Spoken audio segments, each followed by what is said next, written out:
Good morning বন্ধুরা, তোমরা কেমন আছো? তোমাদের আশীর্বাদে আমিও খুব ভালো আছি। তখন চা খাইলাম, চা খাওয়ার পরে কয়েকটা ভাবছি ছিলাম তো কালী পূজা, তো কালী পূজার সময় তো বাবাই বাতি দেয়, তো সদ্য শাক আর নিরামিষ খাইয়া বাতি দিতে লাগে। তো সবাইকে শুভ দীপাবলির অনেক অনেক শুভেচ্ছা ও ভালোবাসা। আমি ফরাজ বি চলাইছি আর দিদিকেও চলার কেন একটু হেল্প করেন। আর মানও আজকে বাতি সদ্য শাক খাইয়া বাতি দিতে লাগে না, তাহলে মাছ সদ্য শাক বাসের রান্না করে এটা করে দেওয়া শেষ হয়ে গেছে। আর বন্ধুরা আজকে গরো অত কাজ আসলো, মানে একটুকু সময় আসলো না। আর এর মধ্যে আমি উপাস 4টা বাজে তখন রুটি আর চা খাইলাম। গরো আজকে বেতলা কাজ আসলো। এখন সন্ধ্যা হয়ে গেছে, দিয়া জ্বালানি হয়েছে আর দন্ডা টুনি সেট সবই দিয়া জ্বালিয়ে দেওয়া হয়েছে। দেখো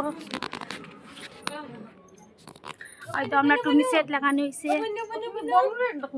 পূজার দিনটা অত ভাল লাগে, সাইডের বায়া খালি টুনি সেট আর টুনি সেট।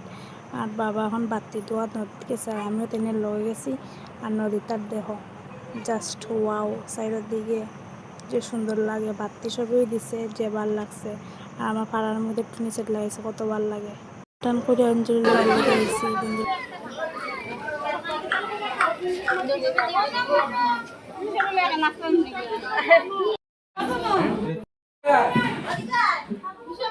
অঞ্জলি লইয়া বুক ভেঙ্গান প্রসাদ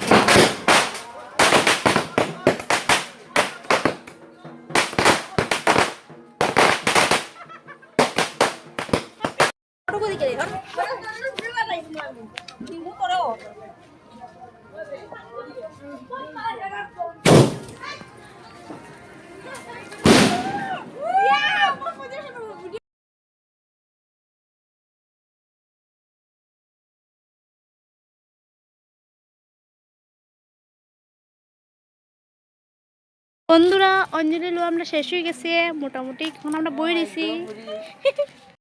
আমরা দেখলাম খাইবার কাছে তোমরা খালি আও না এই তো হাও। ভিডিওটা ভালো লাগলে লাইক কমেন্ট শেয়ার করে বন্ধুরা। বাই বন্ধুরা।